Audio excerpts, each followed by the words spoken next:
বাংলাদেশের ক্রিকেট বিশ্বকাপ নিয়ে অনেক নাটক হচ্ছে দেখছি। আমার মনে হয় এত নাটকের দরকার ছিল না। এর একটি সহজ সমাধান আছে।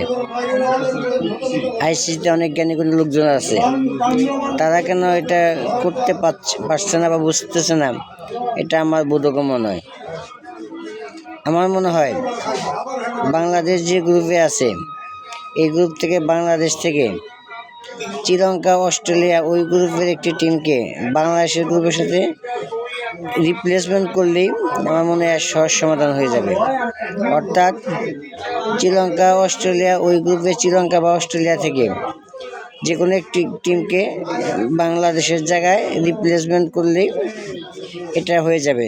জাস্ট বাংলাদেশকে ওই শ্রীলঙ্কার গ্রুপে নিয়ে যাবে, আর অস্ট্রেলিয়া বা অন্য কোনো একটি টিমকে এই বাংলাদেশ যে গ্রুপে ছিল এই গ্রুপে নিয়ে আসবে। তাহলে আমার মনে হয় এত ঝামেলা হয় না, এর একটি সুন্দর সমাধান হয়ে যাবে।